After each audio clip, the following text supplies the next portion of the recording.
Good morning, guys. How are we doing? I am Dan from Trading with Dan. This is our Bitcoin morning update. So if you guys wouldn't mind smashing that like button, we shall go straight over to those Bitcoin 4-hour charts. Yes, so Bitcoin on the 4-hour, you can see that we are potentially losing this this first level of support. This obviously most aggressive, probably more important level of support, because this was obviously the one for this this whole kind of range, sideways range. Sort of. So yeah, we look like we're losing that one. Obviously, this was going to be our best case scenario to bounce here. Potentially could have been unlikely, just on the basis of where the SPX, where the S&P was at this major level of resistance. It was relatively unlikely that it was going to blast straight through this level and carry markets higher.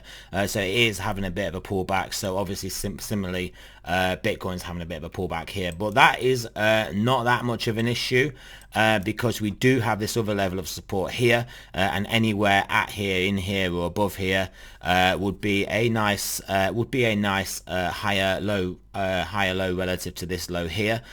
So yeah, all is not lost at present. Obviously, if we come down and test this, we've got a chance of losing this level, at which point then still all is not lost. We just open up and move back down towards 20k, which is not the worst thing, and as long as we hold there and then we just trade within this sideways range again, then yeah, it's not too bad again. And finally, if we did lose this level, then yeah, that does open up downside, opens up yeah, clear acceleration down to our recent lows, and then potentially even lower. So they are the catch levels. I mean, I know we are below this right now, but that is still not to say we just swing below this a little bit and then come back up. That obviously could happen.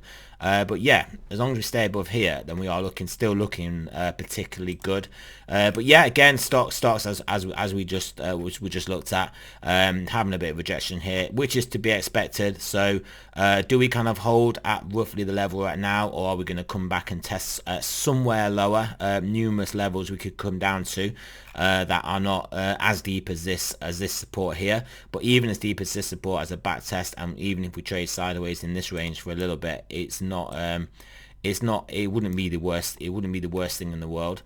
So yeah, keep an eye on where that goes. The DXY is still there or thereabouts around this low at this horizontal. It was trading below it, bounced back above it, and then now at it again.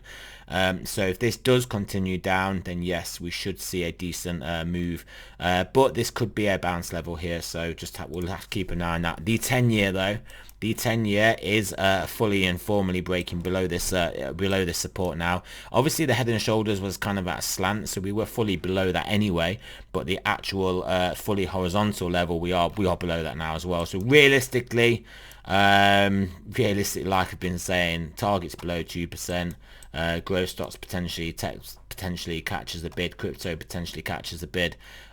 Things may be looking a little bit better for more of those riskier assets. I know people will be saying that this is coming down because of obviously the just an impending recession and it being sooner. But yeah, I mean, recession, stock markets put their bottoms in about 3/4 of the way through recessions, and if we do have a short sharp, or even a short shallow recession, and we would most likely be in it right now, if that is to be the case, then we could be 3/4 through this and be at or have had the relative lows in equities and risk assets anyway. So there is that to consider. Gold holding above this important support level there, so that's that. I mean, it's good to see for risk assets, isn't it? Even though gold should be the opposite of a risk asset, but it is trading more in tandem with risk assets at the moment. Oil again testing down to this support. I mean, we kind of need to see this break lower. This again is indicating obviously the same thing that the 10-year is indicating, that well, just tougher times, recession, slower or no economic growth, lower demand, but that will it will obviously give everybody more money, Yeah, because we won't be spending quite as much on fuel if we do break lower. So there's that aspect of it as well. Nothing is ever simple in markets, is it? The Ethereum USD pairing back testing this sort. I would say this is more of an area, but yeah, back testing into this area. It kind of needs to hold this area and bounce, not lose this. If it loses this, this sort of like this recent higher volume node in the recent price action, then yeah, we'll probably come lower and then contest this low down here. And then, I mean, realistically, we could then break here, come down, take out these lows and come lower. So that is a possibility. The Satoshi pairing, basically at support level, also a little bounce of it as at the moment. But yeah, do we break below here? I mean, we'll have to see what happens if markets do turn. If basically Bitcoin does get supported here, then yeah, I would expect the Ethereum Satoshi pairing to bounce. If not, then it should potentially trade lower, but we'll have to see, because Ethereum has obviously got other drivers, including what amounts to a triple halving coming up in literally next month. So yes, what else we look at? Let's look at stochastics. We do know some of the midterms were dragging us down. I'm sure they're still going to be dragging us down.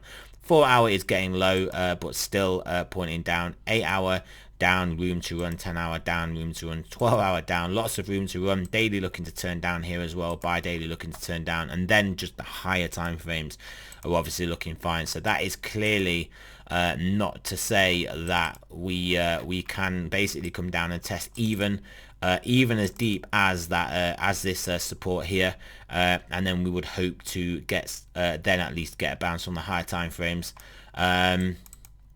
Yeah, but obviously we could get supported here. The stochastic read kind of doesn't suggest that, though. It looks like we should at least come down to test this, and then yeah, do we get supported here, or do we come lower? Obviously we know that our main driver is the stock market. How far does this pull back or consolidate before eventually, or if it does break above here? If it breaks above here, then I would expect another pretty aggressive acceleration like we did get just here, well, literally up to this next level. But yeah, obviously above the here and above these highs here, then yeah, we will see a quick move up. That's not to say that's going to happen. I mean, in all fairness, it probably is more likely we trade sideways in here, and we could even come down as low as testing basically this support here. So that is about it. Remember, this is not financial advice. I'm not a financial advisor. Always do your own research, and I shall speak to you guys soon.